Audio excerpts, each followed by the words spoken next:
Good vibes ang hanap mo? Dito ka na sa sigurado! Mula sa mga istoryang nagbibigay ng inspirasyon hanggang sa mga kwentong may dalang solusyon. Mga balitang pampagaan ang pakiramdam at pampaganda ng araw. Hindi lang ba sa good news, kundi the better news. Mula Lunes hanggang Biyernes, 1:00 ng tanghali sa DZRH TV. Magandang araw, Pilipinas! Nasa ang sulok ka man ng bansa, kasama ka sa aming misyon ng ibahagi ang good news. Sa programang hindi lang basta balita ang hatid, kundi mga kwentong puno ng pag-asa, inspirasyon at mga halagang kaalaman. Live sa DZRH TV Facebook, YouTube at DZRH News website. Ako po si Angelic Cosme at ito ang The Better News. Una sa Pilipinas, una sa Pilipino. Sa ating The Better News ngayong araw, 911 hotline sasaklolo na rin sa mga may depresyon at biktima ng sextortion ayon sa PNP. Pagsasali ng mga batas sa Filipino, Bisaya at Ilocano isinusulong sa Kamara. 50% fare discount para sa mga estudyante sa MRT at LRT hanggang 2028, inilunsad ng DepEd at DOTR. Beep card kung saan tampok ang una Bulakenyan na likha ni Juan Luna inilabas ng National Museum. Kauna-unahang large-scale waste-to-energy facility sa bansa itatayo sa Tarlac. Korean Help Desk opisyal nang inilunsad sa Angeles City, Pampanga. Pagpapatayo ng pinakabagong international seaport sa Leyte nakatakda ng simulan ngayong taon. Belgium may alok na scholarship para sa mga Pinoy. At Pilipinas, pus-pusa na ang paghahanda bilang host ng FIFA Futsal Women's World Cup. Sa ating unang Better News ngayong araw, palalawakin pa ng pambansang pulisya ang pakinabang ng 911 hotline bilang isang integrated crisis helpline na hindi lang po sasaklolo sa mga krimen, kundi pati na rin sa mga dumaranas ng depresyon at biktima ng sextortion. Para kay PNP Chief General Nicolas Torre III, layo nito na i-enforce ang kultura ng paglaban para sa hustisya. Mga detalye tinutukan ni Arnold Herrera. Palalawakin ng Philippine National Police o PNP ang emergency hotline na 911 para sa mga Pilipinong humaharap sa hamon ng depresyon. Sa ilalim ng kasalukuyang 911 system, kailangan lamang pindutin ng 1 para sa police assistance, 2 para sa insidente ng sunog, 3 naman para sa anumang issue medikal, at 4 para sa mga nangangailangan ng makakausap. Ayon kay PNP Chief General Nicolas Torre III, ang caller ay otomatikong i-endorse at ikokonekta sa counselors at volunteers na kwalipikadong magbigay ng payo kaugnay ng depresyon. Bukod dito ay pinag-aaralan na rin ng PNP ang pagbubukas ng hotline na siyang sasaklolo sa mga biktima ng blackmail, partikular ng sextortion, na talamak ngayon dahil sa laganap na paggamit ng social media. Umaasa ang Top Cop na lalo nitong mahihimok ang mga biktima na humingi ng saklolo at mapanagot ang mga kriminal. Kasalukuyan ang nasa final stages ang natural helpline na inaasahang malapit ng maisapubliko. Para sa DZRH TV, ito si Arnold Herrera. Una sa Pilipinas, una sa Pilipino. Samantala, isinusulong naman ng isang mambabatas ang panukalang naglalayong gawing mas accessible ang mga batas sa pamamagitan ng pagsasali nito sa Filipino at iba pang wikang lokal. Target nitong mas mapalawak ang pagkaunawa ng mga Pinoy sa kanilang mga karapatan at pananagutan sa pamamagitan ng wikang mas malapit sa taong bayan. Mga detalye yati ni Rose Babiera. Isinusulong ni Akbayan Party List Representative Chel Jokno na maisalin sa Filipino, Bisaya, Ilocano at iba pang wika ng Pilipinas ang mga batas sa bansa upang mas maunawaan ng mas maraming Pilipino. Nosebleed ba yung mga usaping legal? Karamihan kasi ng mga batas natin ay nasa Ingles, kaya hindi naintindihan ng karaniwang Pilipino. Kaya't ngayon linggo ng wika, inihain natin ang batas sa sariling wika. Ito ay isang panukalang batas na lahat ng mga batas na may parusa ay isasalin sa wikang Filipino, Bisaya at Ilocano. Sa ilalim ng House Bill 3863 o Law and Native Language Act, layo ng panukala na maiwasan ang mga balakid sa komunikasyon at mas mapalapit sa mamamayan ang katarungan. Oras na maaprubahan ang panukala, Ilalathala ang mga isinaling batas sa Official Gazette at ang Komisyon sa Wikang Filipino ang magtatakda ng pagsasalin. Bibigyan ng 70 araw ang pagsasalin ng mga bagong batas habang 5 taon naman ang itatakda para maisalin sa iba pang wika ang mga kasalukuyang batas. Ayon kay Jokno, sa pamamagitan ng panukalang ito, mas mapapalalim ang kaalaman ng mga Pilipino sa kanilang mga karapatan at pananagutan. Para sa DZRH TV, ito si Rose Babiera. Una sa Pilipinas, una sa Pilipino. Inilunsad naman ng Department of Education, katuwang ang Department of Transportation, ang isang nationwide program na nagbibigay ng 50% discount sa pamasahe ng mga estudyante sa lahat ng Metro Manila train lines. Layon po ng naturang programa na mapagaan ang gastusin ng mga mag-aaral at mas mapadali ang pagpasok sa eskwela na magtatagal po hanggang 2028. Narito ang The Better News Report ni Lily Borja. Formal nang inilunsad ng Department of Education at Department of Transportation ang isang nationwide program na nagbibigay ng 50% discount sa pamasahe para sa mga estudyante sa Metro Rail Transit at Light Rail Transit train systems. Ayon kay Education Secretary Sonny Angara, magtatagal ang programa hanggang 2028 bilang pagtugon sa direktiba ni Pangulong Ferdinand Bongbong Marcos Jr. upang mapalakas ang akses sa edukasyon at mapagaan ang mga gastusin ng mga mag-aaral. Ang diskwento na nagsimula noong June 2025 ay maaring makuha ng mga estudyante mula kindergarten hanggang graduate school, kabilang ang mga nasa Alternative Learning System o ALS at Special Education o SPED programs. Kailangan lamang ipakita ang valid school ID o enrollment form upang makuha ang diskwento. Ayon naman sa DOTR, ipatutupad ang 50% fair discount sa lahat ng Metro Manila train lines. Dagdag pa rito, ikakasa rin ng DOTR ang pilot ng libreng sakay program sa Cebu at Davao gamit ang mga bus na napiling ruta. Para sa DZRH TV, ito si Mili Borja, una sa Pilipinas, una sa Pilipino. Sa kaugnay na good news, inilabas naman ng National Museum of the Philippines ang isang special edition na beat card kung saan featured ang isa sa mga paintings ni Juan Luna, ang Una Bulaqueña. Para sa mga nais makabili nito, alamin po natin ang buong detalye sa report ni Dustin Bayo. Bilang pagkilala sa mga likhang sining ng isa sa ating bayani at pintor, naglabas ang National Museum of the Philippines ng Special Edition Bib Card, tampok ang likha ni Juan Luna na Una Bulaqueña. Kasabay ng National Heroes Day ngayong araw, ay mabibili lamang ito sa shop ng National Museum of Fine Arts. Isinabay ito sa kauna-unang international exhibition ng painting sa Louvre, Abu Dhabi na inilaw ng museo hanggang sa susunod na taon. Ang Una Bulaqueña ay pininta ni Luna noong taong 1895, kung saan featured ang isang dalagang nakasuot ng traje de mestiza na siyang sinusuot ng mga elite people noong taong 1800s. Mababatid noong 2024 na naglabas din ng koleksyon ng museo na Bib Cards, tampok ang mga tanyag na lugar tulad ng National Museum of Fine Arts, National History Anthropology at ang Cebu branch nito.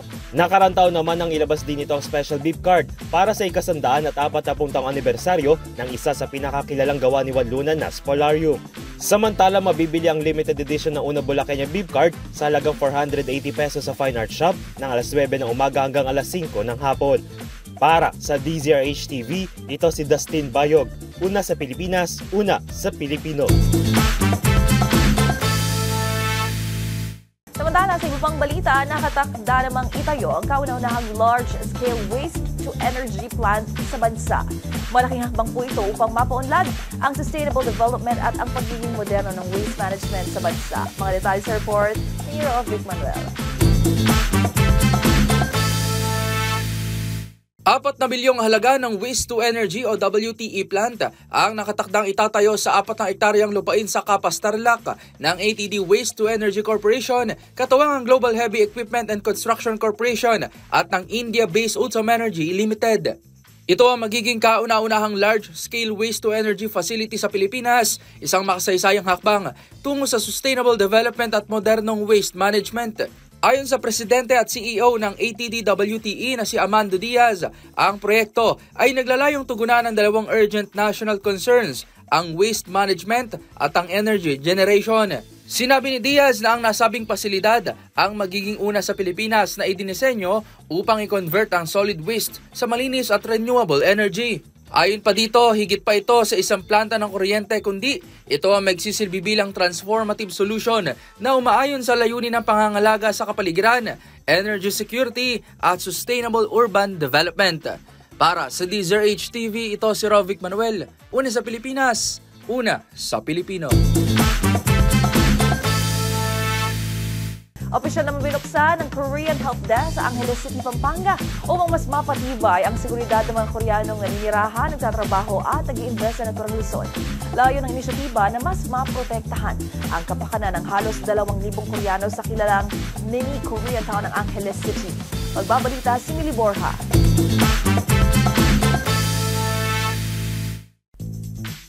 Opisyal nang pinuksan ng Korean Help Desk ng PNP Station 4 sa Barangay Balibago, Angeles City, Pampanga. Pinangunahan ng seremonya ni PAOCC Undersecretary Gilberto Cruz, South Korean Ambassador to the Philippines Lee Sang-hwa at iba pang mga leader mula sa Korean organization. Layunin ng nasabing hakbang na mapalakas ang kumpiyansa ng mga Korean investor at mga estudyante sa seguridad ng lugar. Nagpasalamat naman si Ambassador Lee sa inisyatiba at naniniwalang makatutulong ito upang maprotektahan ang kapakanan ng mga Koreanong naninirahan at nagtatrabaho sa lungsod. Kilala ang Angeles City sa kanilang mini Korean town kung saan tinatayang nasa 2,000 Koreano ang naninirahan. Para sa DZRH TV, ito si Mili Borja, una sa Pilipinas, una sa Pilipino.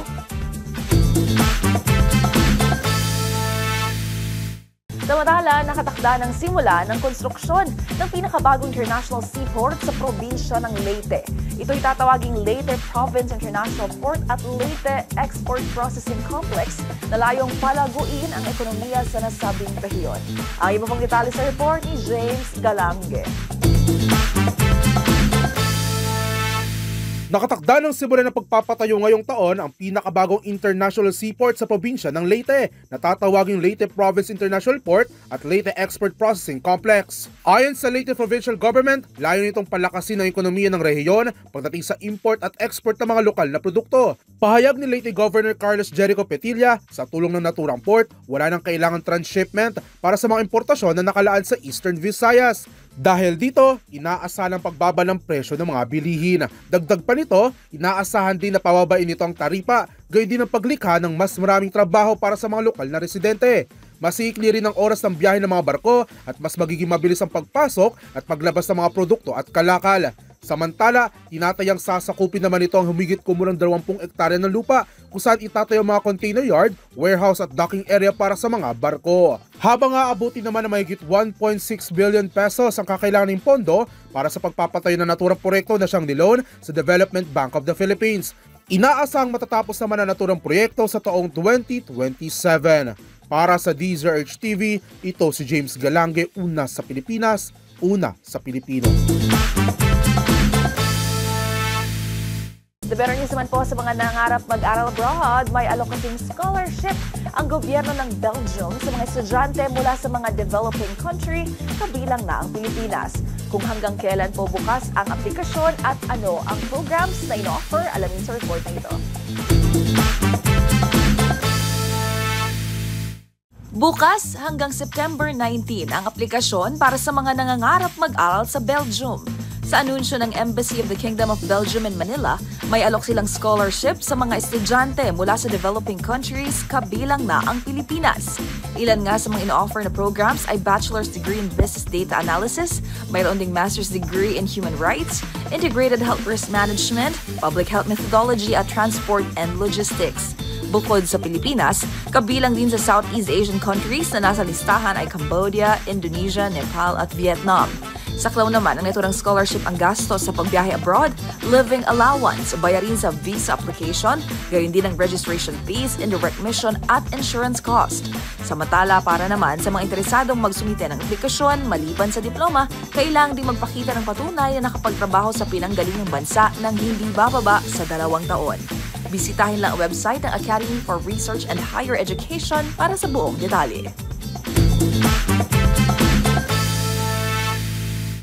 The better news naman sa mundo ng palakasan, puspusa na ang paghahanda ng Pilipinas bilang host ng FIFA Futsal Women's World Cup na magsisimula na sa Nobyembre ngayong taon. Pagdating sa balitang sports, ihatid po yan ni Matchpoint Mili Borja. Umaasa ang Pilipinas na mag-iiwan ng malaking impresyon bilang host at competitor sa kauna-unahang FIFA Futsal Women's World Cup na gaganapin sa November 21 hanggang December 7 sa Pasig City at Victoria City, Negros Occidental. kasama ng Pilipinas ang 15 iba pang kabansa na lalawak sa torneo, gaya ng Spain, Italy, Poland, Portugal, Iran, Japan, Thailand, Morocco, Tanzania, Canada, Panama, Argentina, Brazil, Colombia at New Zealand. Ang top 2 teams sa bawat group ay aabante sa knockout stage na sasaklawin ng quarterfinals, semifinals, third place playoff at finals. Ayon kay Philippine Football Federation President John Gutierrez, ang mga bansang Spain, Italy, Brazil, Thailand at Canada ang itinuturing na malalakas na kalaban. Sa kabila nito, naniniwala si Gutierrez na kayang makipagsabayan ng Pilipinas. Pinangungunahan niya na skippers Inday Tolentino at Isabella Fanigan ang 20-women pool na sasailalim sa pagbabawas hanggang 16 bago tuluyang mabuo ang final 14-player lineup.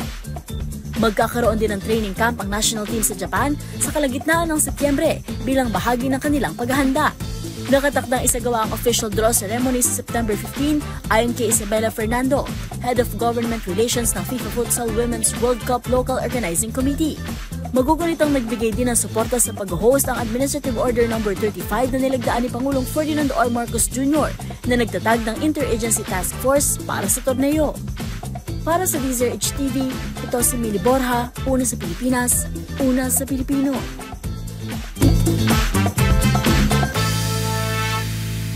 At dyan na nagtatapos ang aming paghahatid ng mga balitang siguradong pampagaan ng pakiramdam, pampaganda ng araw at pampasigla ng inyong buhay. Magsama-sama muli tayo bukas para sa panibagong hanay ng mga kwentong hindi lang basta good news, kundi the better news. Para naman po sa ating mga viewer online, huwag kalilimutan mag-comment ng inyong feel-good stories sapagkat ang maliliit na kwento ngayon maaaring maging malaking inspirasyon bukas dahil tandaan, libre lang po ang umiti at libre lang ang maniwalang may magagandang balita. Ito ang The Better News.